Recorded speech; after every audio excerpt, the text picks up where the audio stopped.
Hello students, good morning. I am Vatika Sinha. Welcome to Vatika English classes. आज हम लोग बात करेंगे इस सीरीज़ के फाइनल टॉपिक की। ये क्वेश्चंस लिए गए हैं आपके नाउन एंड केस से। मेरे प्रीवियस वीडियोस रहे हैं noun, noun and number and noun and case के ऊपर, और ये बेसिकली इंपॉर्टेंट क्वेश्चंस है, सेलेक्टिव क्वेश्चंस हैं जो कि आपके एग्जाम्स में पूछे जा सकते हैं। आइदर वो आपके स्कूल के एग्ज़ाम हो, कॉम्पिटिटिव एग्ज़ाम हो, टिक मार्क में हो, करेक्शन हो, इस तरह के क्वेश्चंस काफ़ी एग्ज़ाम में आते हैं। आज इसी को हम लोग डिस्कस करेंगे कि आखिर वो सही है तो क्यों सही है, गलत है तो उसका सही विकल्प क्या है, इस पर चर्चा करते हैं। मेक श्योर आप प्रीवियस वीडियोस जरूर देखिए। एक श्रृंखला में चलना, चेन में चलना बहुत इंपॉर्टेंट है, इसीलिए आप उन सब को ज़रूर देखिए। आपके कन्वीनियंस के लिए मैंने प्लेलिस्ट ऑलरेडी क्रिएट कर दिया है, आप उसे देखें ग्रामर सेक्शन को। स्टार्ट करते हैं। First question, the table's height is 4 feet. हाँ, एक और बात, ये सारे क्वेश्चंस जो हैं वो उन्हीं सब टॉपिक से लिए गए हैं जो मैंने प्रीवियस वीडियोस में बताया है। जैसे रूल्स को मैंने मेंशन किया है, मैं हमेशा से बोलती रही हूँ रूल्स को ज़रूर समझें, पढ़ें, कहीं लिखें, उसे नोट डाउन करें। आइधर आप स्क्रीनशॉट ले सकते हैं, वो अच्छा ऑप्शन है, ताकि आप उसे बार बार देख के रिवाइज कर सकें। तो ये क्वेश्चन जो है उन्हीं सब रूल्स के ऊपर है। First question, the table's height is 4 feet. इसमें बात कही गई है कि जो टेबल की हाइट है वो 4 फीट है। ठीक है, कोई रैंडम टेबल है, उसकी हाइट 4 फीट है। मैंने पहले ही बताया था कि दो नॉन लिविंग को एक साथ लिखने से अच्छा है कि बीच में ऑफ का यूज़ करें, एक कंजंक्शन का यूज़ करके दोनों को सेपरेट करें, at the same time adjoin करें। इसका विकल्प क्या है, इसका आंसर क्या है? The height of the table is 4 feet. The table's height नहीं, the height of the table कर देंगे तो ये करेक्ट हो जाएगा। इट मीन्स दोनों नॉन लिविंग को साथ में रखने से बेहतर है कि ऑफ के थ्रू दोनों को एडज्वाइन करें। Second question, see about some cakes at the bakers. अब देखिए ये क्या बात कह रहे हैं, उसने बेकर से कुछ केक खरीदे। बेकर्स होता है बेकरी शॉप जिसको कहते हैं। तो डॉक्टर्स क्लिनिक या बेकर शॉप, इन सब को लिखने से अच्छा है बेकर्स लिख सकते हैं, या डॉक्टर्स क्लिनिक आप डॉक्टर्स लिख सकते हैं, तो वो काफ़ी कॉन्वीनियंट है और आजकल यूज़ हो रहा है। इसका सही answer, see about some cakes at the bakers. अब देखिए ये दोनों में क्या डिफरेंस है। यहाँ पे बेकर्स का मतलब सिर्फ एपिस्ट्रॉफी है, लेकिन अगर ये सिंगुलर टर्म की बात करता है तो एपिस्ट्रॉफी तो ऐसे लगेगा नहीं, इसलिए एपिस्ट्रॉफी एस लगाना सही होगा। तो यहाँ पर बेकर के साथ आर और एस के बीच एपिस्ट्रॉफी लगेगा। इट मीन्स कि ये सिंगुलर में काम करेगा और एपिस्ट्रॉफी को कैरी करेगा, एपिस्ट्रॉफी एस को कैरी करेगा। Third question, mister Kashyap has applied for 10 days leave. अब देखिए बता रहा है कि मिस्टर कश्यप जो है उन्होंने 10 दिन के छुट्टी के लिए आवेदन दिया है। ठीक है, डेज, DAYS, डे का प्लूरल फॉर्म है डेज। अगर हम इसमें डेज के साथ एपिस्ट्रॉफी एस अलग से लगाते हैं तो ये सही नहीं है, सेंस नहीं बनता, क्योंकि मैंने बताया था कि जो वर्ड एस से प्लूरल बनता है उसके साथ एपिस्ट्रॉफी एस लग के प्लूरल नहीं बनाते, या उसके साथ सिर्फ एपिस्ट्रॉफी लगाते हैं। तो mister Kashyap has applied for 10 days, S के बाद एपिस्ट्रॉफी लगेगा, एपिस्ट्रॉफी एस नहीं लगेगा क्योंकि ये एस से प्लूरल बना है। Fourth question, Amit and Raghav fathers are farmers. अब देखिए इसमें बता रहा है कि अमित और राघव के जो फादर हैं वो फार्मर हैं।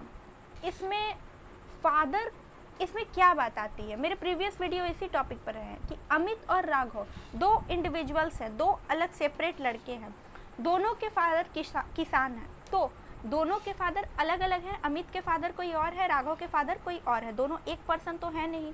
तो यहाँ पर राघव के बाद ही सिर्फ नहीं बल्कि अमित के बाद और राघव के बाद, दोनों के बाद फादर्स लगेगा, मतलब दोनों के बाद एपिस्ट्रॉफी एस लगेगा।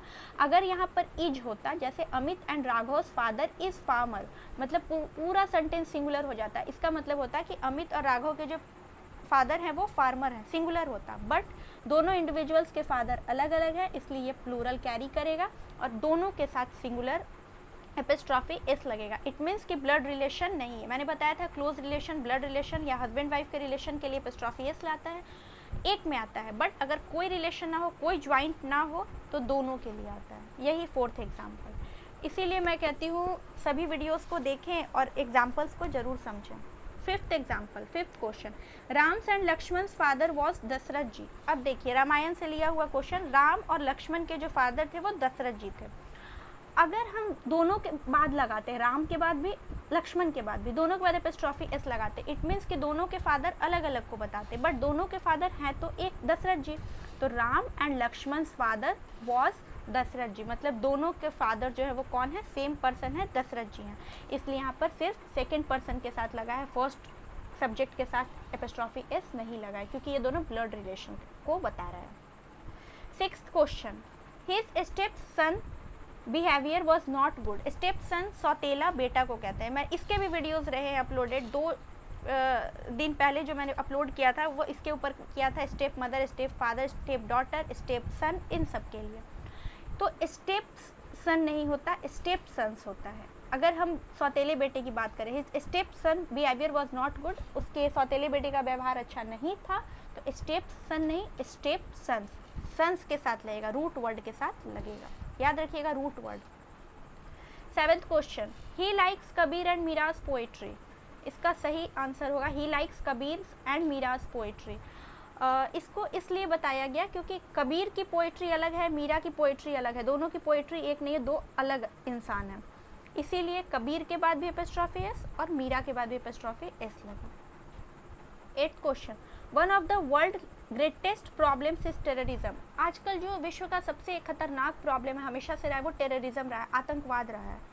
तो इसका आंसर होगा one of the world's greatest problems is terrorism. यहाँ वर्ल्ड ग्रेटेस्ट के बीच में एक रिलेशन को बताएंगे कि दुनिया का सबसे बड़ा प्रॉब्लम क्या रहा है। तो वर्ल्ड्स ग्रेटेस्ट प्रॉब्लम, दुनिया का सबसे बड़ा प्रॉब्लम रहा है वो है टेररिज्म। और एक और बात, यहाँ प्रॉब्लम्स आया है, किसी को लगेगा वन सिंगुलर है तो प्रॉब्लम होना चाहिए, but at the same time मैंने बताया था कि वन ऑफ द के बाद अगर कुछ नाउन आता है तो वो अपने साथ सिंगुलर नहीं बल्कि प्लूरल को कैरी करता है। इसके भी वीडियोस रहे हैं, सब्जेक्ट वर्ब एग्रीमेंट, उसे आप जरूर देखिए, प्लेलिस्ट है, आप उसे चेकआउट करिए। Question number 9, he did all his justice सेक।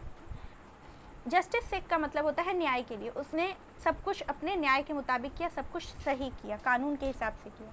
तो जस्टिस एक ऐसा वर्ड है, जस्टिस, कॉन्साइंस और 1-2 और वर्ड है जिसके साथ एपिस्ट्रॉफी एस नहीं एपिस्ट्रॉफी लगता है, ये एक्सेप्शन में आते हैं। तो ही did all his justice, epistrophe लगेगा और सेक।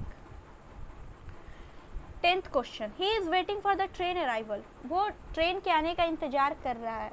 He is waiting for the trains arrival, he is waiting for the train arrival. He train और अराइवल के बीच कोई रिलेशन को बताएंगे तो he is waiting for the trains arrival, train के आने का इंतजार कर रहा है, ट्रेन आने का, ट्रेन के आने का इंतजार कर रहा है। होता यह है कि स्पोकन में हम बहुत चीज़ें ऐसे भी सुन लेते हैं जो गलत भी होती है, but at the same time grammar उतना वहाँ मायने नहीं रखता, लेकिन आप कोई एग्ज़ाम दे रहे हो तो उसके लिए एक एक वर्ड आपके लिए इम्पॉर्टेंट है। आज का वीडियो बस यही तक था। जो मेरा नेक्स्ट वीडियो होगा वो नाउन एंड जेंडर के लिए होगा। अगर आपको मेरा वीडियो पसंद आता है तो लाइक करें, शेयर करें, फैमिली फ्रेंड्स में सब्सक्राइब करें, बेल आइकन पर क्लिक ज़रूर कर दें ताकि मेरी अपडेटेड वीडियोस टाइमली आप तक पहुंच सके। मैं मिलती हूँ आपको मेरे नेक्स्ट क्लास में, तब तक अपना ध्यान रखें। Thank you so much.